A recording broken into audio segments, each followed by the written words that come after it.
우리 성도님들 신앙생활 하시다가 이런 경험 해보셨어요?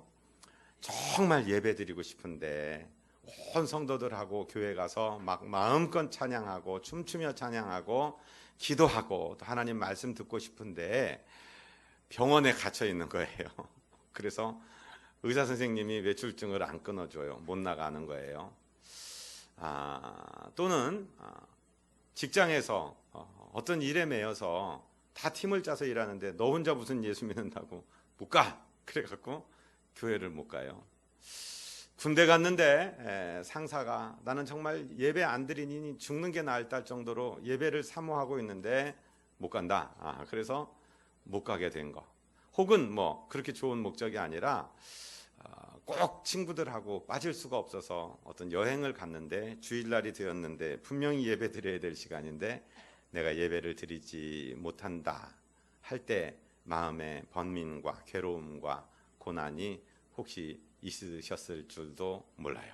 그런데 오늘 우리가 공부하려는 시편은 특별히 84편은 이렇게 시작해요. 한번 들어보세요. 만군의 여호와여, 주의 장막이 어찌 그리 사랑스러운지요. 내 영혼이 여호와의 궁정을 사모하여 쇠약하며 내 마음과 육체가 살아계시는 하나님께 부르짖나이다. 나의 왕 나의 하나님 만군의 여호와여, 주의 제단에서 참새도 제 집을 얻고 제비도 새끼들 보금자리를 얻었나이다. 주의 집에 사는 자들은 복이 있나이다. 그들이 항상 주를 찬송하리이다. 셀라. 고라 자손이 만들어서 부른 시로 알고 있는데 고라 자손은 자기들이 창작하지 않았어요. 자기들의 그 조상 다윗이 지은 시를 아름다운 노래로 만든 사람들입니다. 다윗이 언제 이런 노래를 불렀을까요? 자기가 여호와의 궁정, 여호와의 장막을 사모해서 아주 병이 걸릴 정도라고 얘기했어요. 쇠약하다고 얘기했어요. 아직 다윗 시대에는 성전도 없었어요. 다윗 아들 솔로몬이 성전 지은 걸 본다면 다윗이 그리워하고 있는 것은 아직 성전 짓기도 전에 성막, 그 장막, 텐트, 그죠? 천막 안에 있는 하나님의 법궤. 예배당도 없지만 천막이지만 거기서 하나님을 만나던 그 아름다운 예배를 그리워하면서 그 성막의 근처에 있던 참새와 제비를 부러워하는 거예요. 참새도 제 둥지를 얻었고 제비도 새끼들 보금자리를 얻었습니다. 여호와의 집에 있는 사람들은 참 복됩니다. 하나님 어쩌다 저는 이렇게 도망자의 신세가 되었습니까?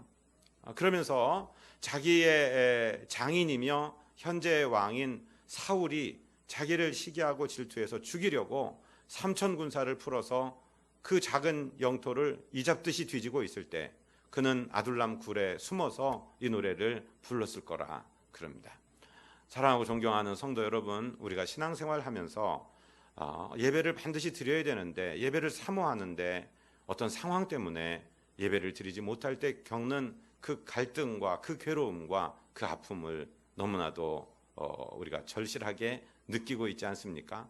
저 자신도 목사인데 설교해야 되는데 인도네시아에서 선교하며 한인 목회를 하다가 파라티푸스라는 가성 장티푸스에 걸려서 병원에 입원했는데 의사 선생님이 허락을 안 해주는 거예요. 나 목사라고, 나 가서 예배만 드리고 올게. 안 됩니다. 못 나갑니다. 그런데 그때 이 말씀을 묵상하면서 얼마나 눈물을 흘렸나 몰라요. 근데 최근에 이 림프종 혈액암 사기 이걸 지나면서 지금 예배 시간인데 내가 왜 여기 누워있지? 지금 예배 시간인데 왜 이 병실에 있습니까 하나님? 그러면서 이 말씀을 다시 묵상하는데 그렇게 눈물이 나고 그렇게 예배가 그립고 그랬단 말씀이죠.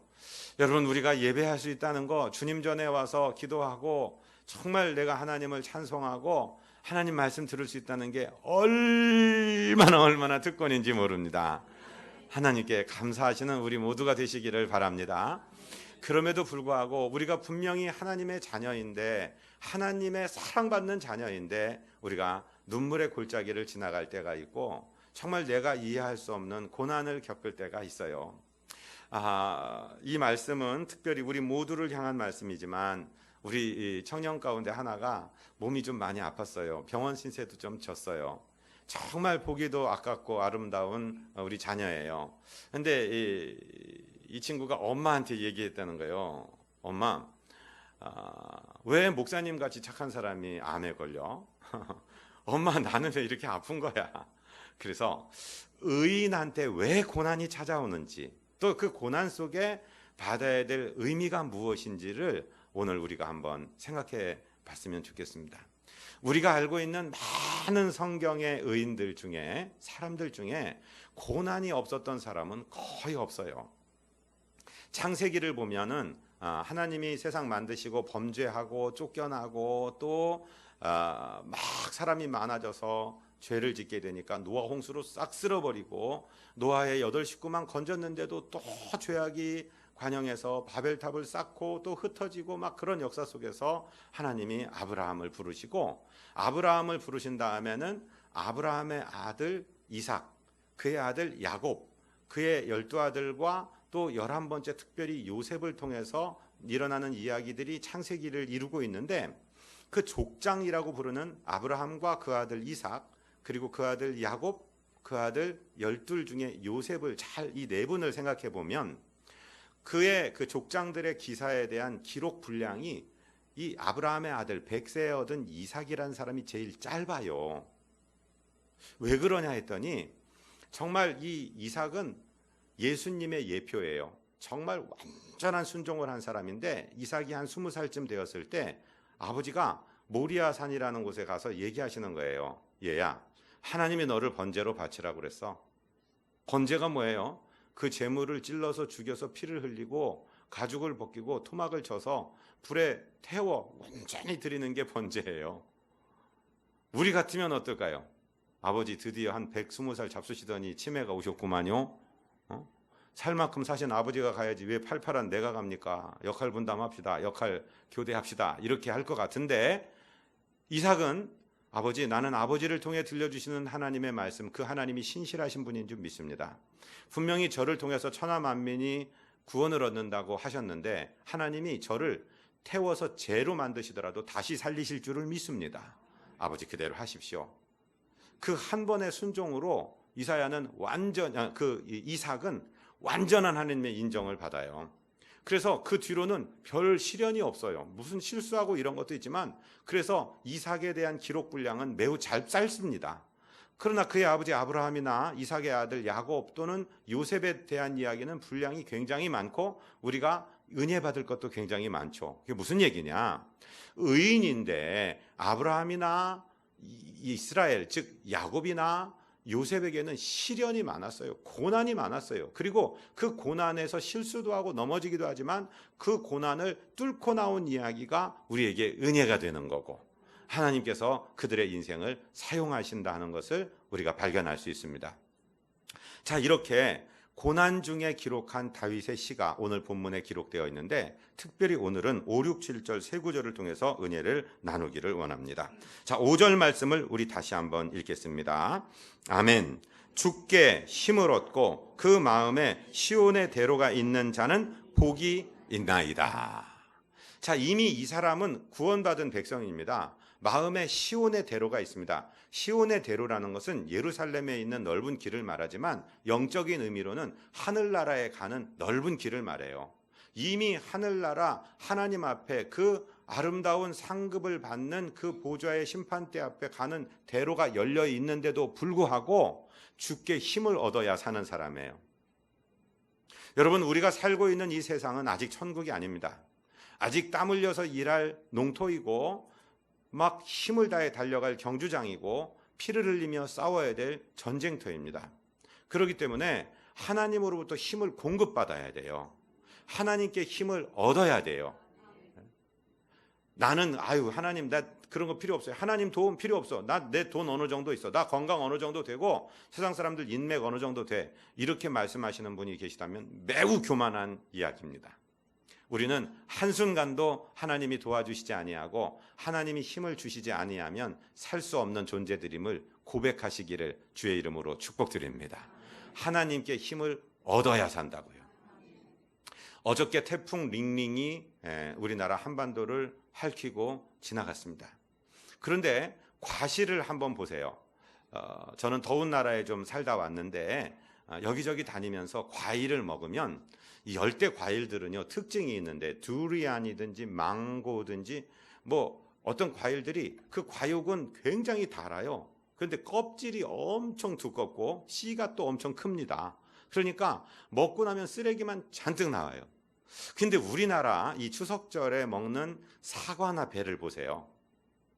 싹 닦아 먹으면은, 제 친구 같은 경우는 뭐 껍질 다 먹으니까 사과 먹어도 씨 2개만 딱 나와요. 꼭지에 하나. 야무지고 맛있다니까요. 우리나라에서 있는 과일, 이 배나 사과는요, 다른 나라에 있는 과일들이 흉내를 내지 못할 정도로 야무진 맛이 있습니다. 왜 제가 맛을 야무지다라고 표현하느냐 하면은, 우리나라의 과일들은요 뜨거운 뙤약볕을 그 원줄기인 그 가지에 달려 있어야 돼요. 그걸 맞아야 돼요. 그리고 지금 같은 이 태풍을, 폭풍을 견뎌내야 되고 장마철의 소나기를 견뎌내야 된다니까요. 그래야 야무진 달콤한 맛을 나는 정말 과일이 나타난다. 우리 주님이 포도나무 장 요한복음 15장에서도 말씀하시면서 우리에게 그 말씀도 해주셨어요. 우리 주보에 요한복음 15장 3절 4절 기록되는데 같이 읽을까요? 너희는 내가 일러준 말로 이미 깨끗하여졌으니 내 안에 거하라. 나도 너희 안에 거하리라. 가지가 포도나무에 붙어있지 아니하면 스스로 열매를 맺을 수 없음 같이 너희도 내 안에 있지 아니하면 그러하리라. 예수님은 포도나무의 원줄기라고 말씀하시고 하나님은 농부라고 말씀하시고 우리는 그 원줄기에 붙어있는 가지라고 말씀을 하세요. 그 가지가 열매를 맺히기 위해서는 어떤 특별한 노력을 하는 것이 아니라 그 원줄기에 찰싹 달라붙어 있는 것입니다. 그렇다고 해서 그 가지에 바람이 안 불어옵니까? 폭풍이 불어옵니다. 소나기가 안 옵니까? 소나기가 옵니다. 그냥 꼼빡없이 꼼짝 못하고 맞아야 됩니다. 그리고 뜨거운 뙤약볕을 견뎌내야 되는 것입니다. 그러면 어느 순간인가 만난 포도송이가 맺히게 되는 것이죠. 우리의 삶을 한번 생각해 보세요. 예수 믿으면 만사형통한다고 했는데 정말로 예수 믿으니까 어려움이 하나도 없던가요? 예수 믿으니까 그냥 빨간 카페트 깔린 길이 있고 전부 박수치고 그런 길만 있던가요? 세상에 어떤 인생이 오늘은 이 놀이공원 가서 놀고 오늘은 이 이쁜 사람들하고 놀고 오늘은 저 아름다운 곳에 구경하고 놀고 그런 인생이 있어요. 그런 인생은 사람에게 어떤 감흥도 감동도 주지 못하는 겁니다. 우리가 존경하고 사랑한 사람들의 인생을 보면은 소설 하나를 쓰더라도 전부 다 뭐 발단, 전개, 위기, 절정, 결말이라는 그 플롯, 그 틀을 가지고 있어요. 성경에 나오는 모든 인물, 우리가 존경하는 모든 인물들이 그저 좋은 집에 좋은 자제로 태어나서 뭐 고등학교도 대학도 대학원도 시험도 안 보고 가고 가는 곳마다 장학금 주고 그런 인생이 없다는 거예요. 그런 인생을 통해서는 오히려 우리의 한숨을 받는 거지 존경을 받을 수가 없다는 거죠. 우리의 인생이 어렵고 괴롭고 시련이 많아. 분명히 하나님 믿는데 너 그렇게 왜 어려움을 당해? 너 그렇게 왜 괴로움을 당해? 그런데 지나고 나서 보니까 아름다운 명품 인생으로 바뀌어 있더라. 사랑하고 존경하는 성도 여러분, 나 예수 믿는데 하나님이 살아계시다면 왜 이 어려운 일이 생깁니까? 왜 내가 믿지 않는 사람들에게 조롱당해야 되는 이런 일을 만드시냐고요? 하고 하나님께 항거하고 싶을 때가 오더라도 이 말씀을 붙들고 기다려 보시기를 주님 이름으로 축복드립니다. 포도나무 원줄기에 붙어있는 가지들도 그 고통을 당했고 아름다운 열매를 맺었으며 오늘 시편에서 다윗도 그렇게 노래하고 있지 않습니까? 주께 힘을 얻고 그 마음에 시온의 대로가 있는 자, 그 사람이 복이 있는 사람이다. 저와 여러분 연단의 골짜기를 지나간다면, 눈물의 골짜기를 지나간다면 바로 그 자체가 하나님의 복이라는 것을 믿게 되시기를 바랍니다. 이제 6절을 같이 읽습니다. 그들이 눈물 골짜기로 지나갈 때에 그곳에 많은 샘이 있을 것이며 이른 비가 복을 채워 주나이다. 아멘. 우리가 하나님의 사람들인데 눈물 없이는 지나갈 수 없는 눈물 골짜기를 하나님이 걷게 하세요. 왜 그런지 모르겠어요. 왜 그런 일을 일으키시는지 모르겠어요. 그런데 놀라운 것은 눈물만 흘리는 골짜기를 지나가는 것이 아니라 우리의 눈물이, 의인의 눈물이 떨어진 그곳에 은혜의 샘이 솟게 하신다고 하나님이 말씀하시는 거예요. 일생을 살면서 우리 신앙의 선배들이 눈물을 흘리고 지나간 그곳에 정말로 아름다운 샘이 솟는 것의 역사가 많이 일어나게 됩니다. 우리 신앙의 선배들이 눈물방울 흘렸던 그곳을, 그와 비슷한 상황을 후배들이 지나가며, 맞아, 성경에서 야곱도 그랬어, 요셉도 그랬어, 다윗도 그랬어, 다니엘도 그랬어, 이 눈물 골짜기를 지나갈 때 결국 그것이 눈물로 끝나는 것이 아니라 아름다운 반전 드라마를 만들고 하나님이 영광을 주시고 거기 은혜의 샘이 터졌지. 모세도 이스라엘을 이끌며 외로울 때 눈물을 흘리며 하나님께 엎드렸는데 거기서 반석에서 샘물을 터뜨리신 분이 우리 하나님이시지 하고 후배들이 깨달을 수 있게 되었다는 것이죠. 참으로 그렇습니다. 우리 인생의 뒤안길을 놓고 보면 정말 어려웠을 때, 정말 괴로웠을 때, 정말 이해 못하는 어려움과 갈등을 겪을 때, 그때가 우리가 하나님께 가장 가까이 있었던 시간이었던 것을 우리는 철들고 나서, 신앙의 철이 들고 나서 깨닫게 되는 것이죠. 하나님은 우리로 하여금 부르짖게 만드시는 하나님이십니다. 현대 기독교의 위기라면, 대한민국 교회의 위기라면 하나님이 너무 물질의 축복을 많이 주셨고 너무 편안한 삶이 많아서 조금 아프면 병원 가면 의사 선생님이 다 고쳐주고, 조금 힘들면 보험회사에 연락하면 우르르 와서 도와주는 이 시스템이 아닌지 모르겠습니다. 정말로 우리 신앙의 선배들은 당장 하나님이 도와주시지 않으면 내일 새끼들에게 먹일 음식이 없을 정도의 고난을 겪었던 것을 우리는 잘 알고 있습니다. 오히려 우리는 그 고난이 있을 때 오히려 고난 때문에 감사합니다. 이 풍랑 때문에 내가 주님 앞에 더 가까이 갈 수 있어서 감사합니다 하고 기도를 드려야 되는 것입니다. 이 다윗이라는 사람이 시편 34편에서는 이런 노래를 했습니다. 17절 18절입니다. 의인이 부르짖음에 여호와께서 들으시고 그들의 모든 환난에서 건지셨도다. 여호와는 마음이 상한 자를 가까이 하시고 중심으로 통회하는 자를 구원하시는도다. 의인은 고난이 많으나 여호와께서 그의 모든 고난에서 건지시는도다. 우리가 부르짖을 수 있다는 것, 하나님 앞에 와서 하나님 도대체 이 고난의 의미가 무엇입니까? 왜 저 사람은 주님도 믿지 않고 저렇게 포악을 행하는데 저렇게 떵떵거리고 잘 살고 왜 나는 하나님 믿어보려고 애를 쓰는데 왜 이 고난을 겹쳐서 주십니까? 하나님 정말 예수 믿는다고 얘기하기가 남에게 부끄러울 정도로 제게는 고난이 많습니다. 정말로 부유한 자, 정말로 평안한 자들의 조롱소리가 제 귀에 들려옵니다. 하나님 이게 무엇입니까? 하고 부르짖을 수 있다면 그 부르짖는 것이 우리에게 큰 축복이라고 오늘 성경은 말씀하고 있습니다. 의인이 부르짖을 때 하나님은 우리와 가까이 해주신다는 것이죠.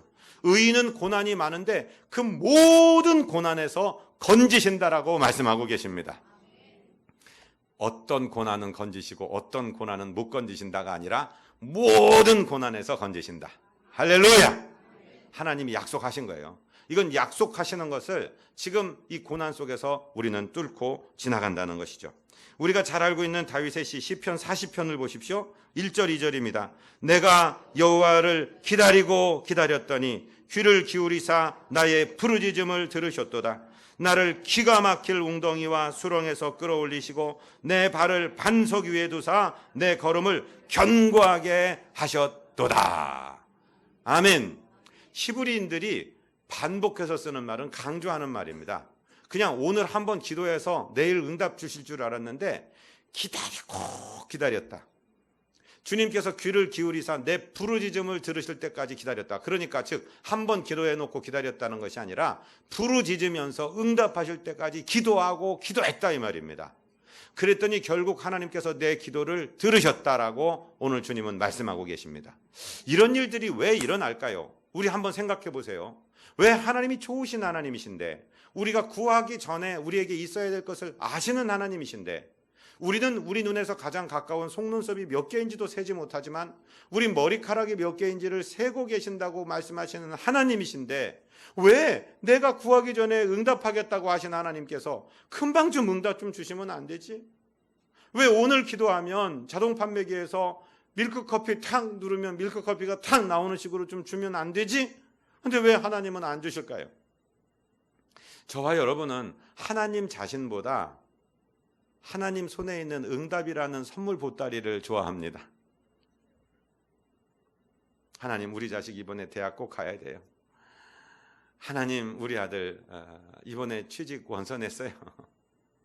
하나님 이거 꼭 응답하셔야 됩니다. 우리는 그 하나님의 손에서 얘다 여기 있다 가져가라 그 손만 바라보고 있어요.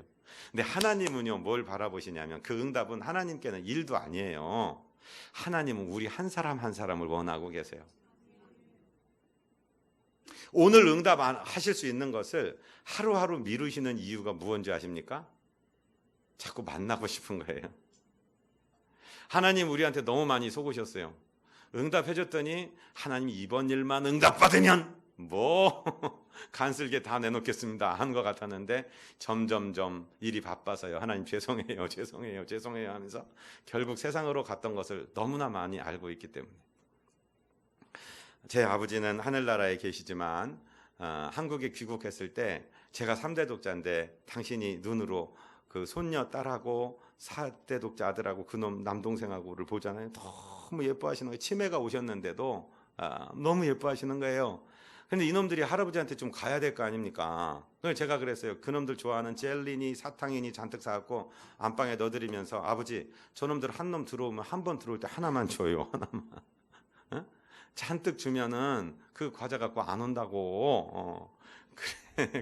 그러니까 제 아버지는 하나 들어올 때 하나 줘서 손주들을 이렇게 쓰다듬어 주고 하셨는데 저희 집 애들이 조금 다른 집 애들보다 이렇게 평수가 좀 많이 나갑니다.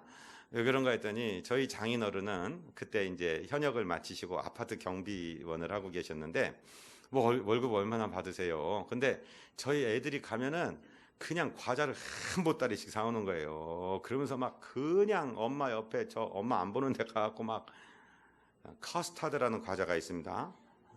그거 반쯤은 씹어 먹고 반 있을 땐 이걸 밀어 넣어요. 먹어요. 그러니까 이제 그 저희 장인어른 딸내미가 아빠 애기 그렇게 먹이면 살쪄 뚱뚱해져. 그럴 때 저희 장인어른 하신 말씀이 지금도 기억나요. 애가 먹어야 크지 안 먹으면 크나? 그러면서 지금 무슨 말씀을 드리냐면 할아버지 할머니는 그 먹는 모습이 이쁜 거예요. 보고 싶은 거예요. 하나님은 기도 응답 그 과자 봉지가 중요한 게 아니고 저와 여러분을 만나고 싶은 거예요. 그래서 우리는 하나님의 응답을 기다리는데 하나님 11조 좀 한 1,000만 원 하게 해주세요. 우리 교회 건축 좀 하게 해요. 하나님 이런 기도를 자주 하는데 하나님 그게 아니라 돈 안 내도 좋으니까 나 너 좀 보자. 너 좀 만나고 싶다.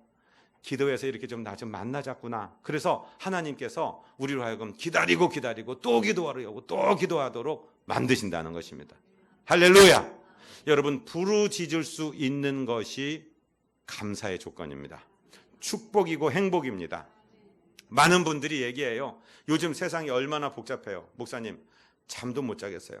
목사도 그래요. 어떤 때는 믿고 맡기십시오. 그런데 어떤 때는 잠도 못 잘 때가 있어요. 기도하면 된다는 거 자기가 설교해놓고도 엎드려서 기도 안 하고 누워서 걱정할 때가 있다니까요.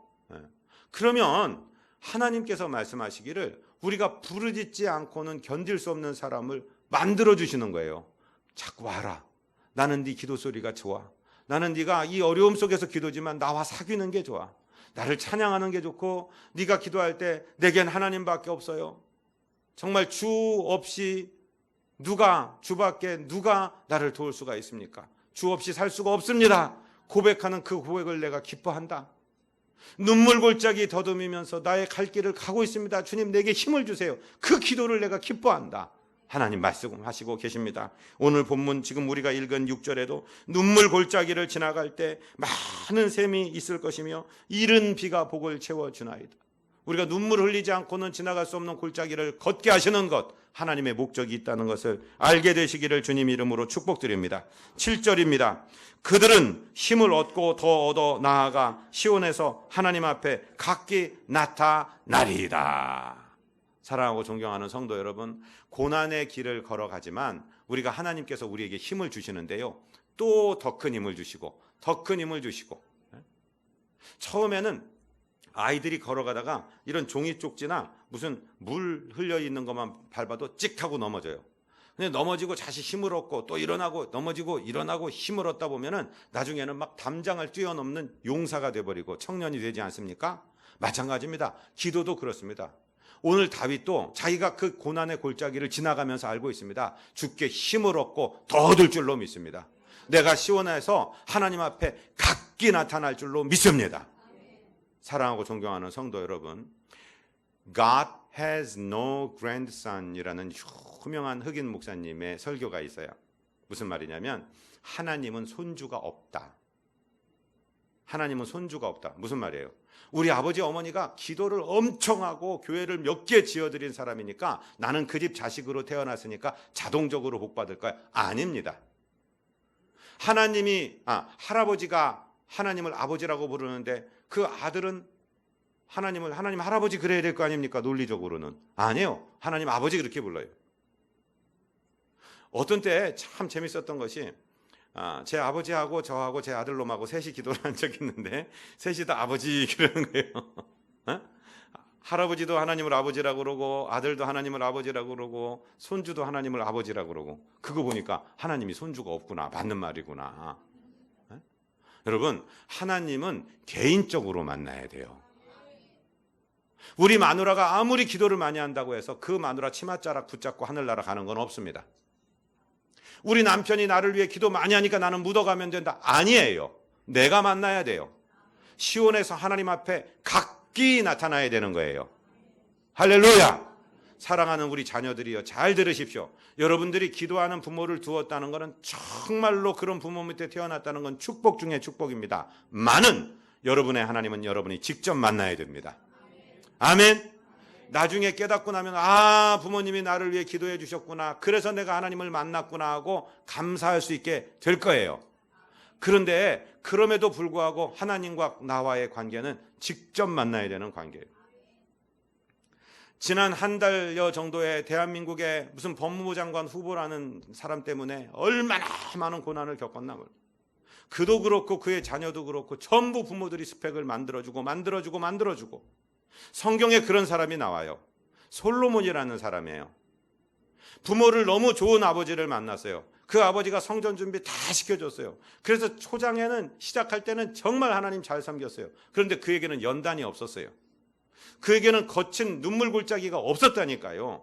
금숟갈 물고 태어난 것처럼 태어나갖고 평안한 거 좋은 거 하다가 좋은 게 좋은 거니까 내가 이웃하고 전쟁하지 말아야지. 그러니까 이웃에서 그 왕의 딸들을 자기 아내로 후궁으로 처가 700명, 첩이 300명, 도합 1000명. 저는 하나 가지고 머리가 지끈지끈하던데 1000명을 데리고 사는 거예요. 1000명을 데리고 사는데 그 사람들이 들어올 때 다 우상을 갖고 들어오니까 연단이 없었던 이 사람이 막판에 우상숭배자가 돼버리는 거예요. 하나님은 다윗을 사랑하셨기 때문에 솔로몬 당대에는 치지 않았지만 그 아들 때에서 나라가 쪼개져 버린다고요.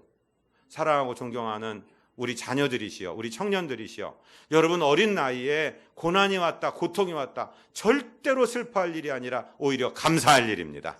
우리 신앙생활을 하는데 내가 기도하지 않고는 견딜 수 없는 어려운 고난이 왜 자꾸 닥쳐옵니까? 여러분 지금은 모르지만 기도하고 그 눈물 골짜기를 지나가고 날 때 우리 뒤에 샘이 터지는 것을 알게 될 것이고 하나님 앞에 영광의 상급 앞에 서게 될 줄로 믿습니다. 힘을 얻고 더 얻을 줄로 믿습니다. 저는요, 청년을 만날 때마다, 제가 청년에게 말씀을 전할 기회를 얻을 때마다 넘버원으로 전하는 것이 예레미야 애가 3장의 말씀입니다. 우리 이 말씀을 하고 말씀을 마치기를 원합니다. 예레미야 애가 3장을 가보십시오. 27절에서 32절입니다.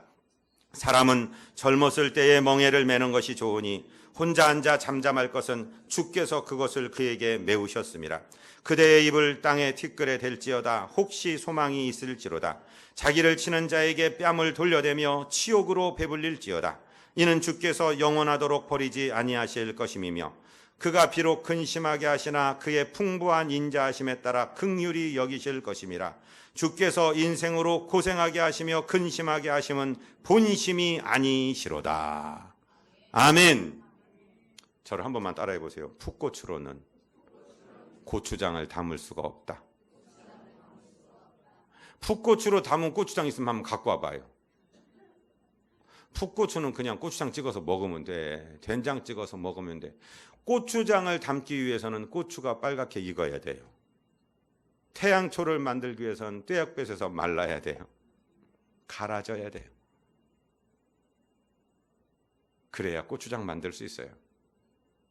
여러분, 우리가 하나님이 내 어깨에 멍에를 매줘. 이것 좀 제발 풀어주셨으면 좋겠는데, 하나님 이것 좀 풀어주셨으면 좋겠는데, 그런데 젊었을 때 멍에를 매는 것이 복이다.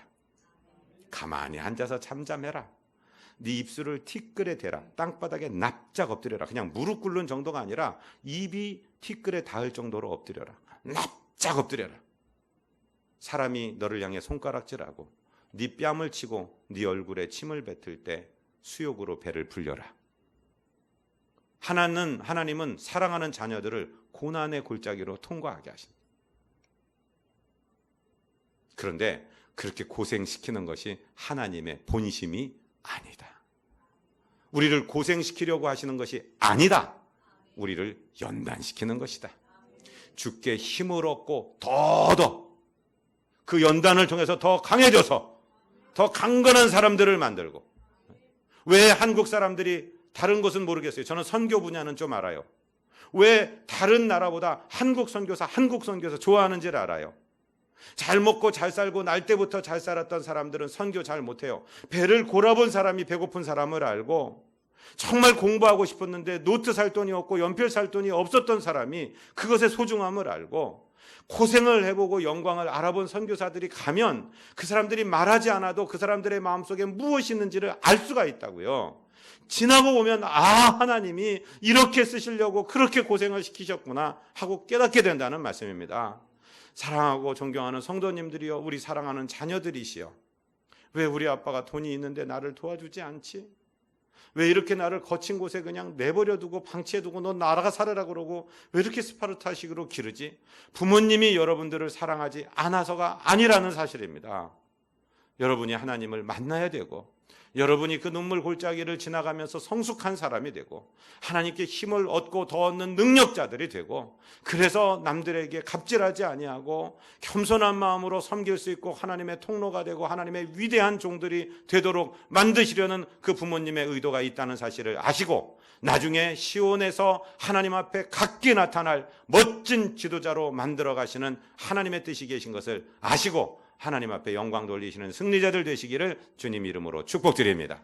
거룩하시고 자비하신 우리 아버지 하나님, 믿음으로 전진하여 승리하는 종들 되게 하여 주시고, 하나님 우리에게 고난이나 역경이 올 때 뒷걸음질 치고 빠져나가고 회피하는 사람이 아니라 정면으로 돌파하여 승리하고 주께 힘을 얻고 더더 각기 시온에서 하나님의 영광의 보좌 앞에 나타나는 사람들 되도록 우리를 인도하여 주옵소서. 예수 그리스도 이름으로 믿사옵고 간구하옵나이다.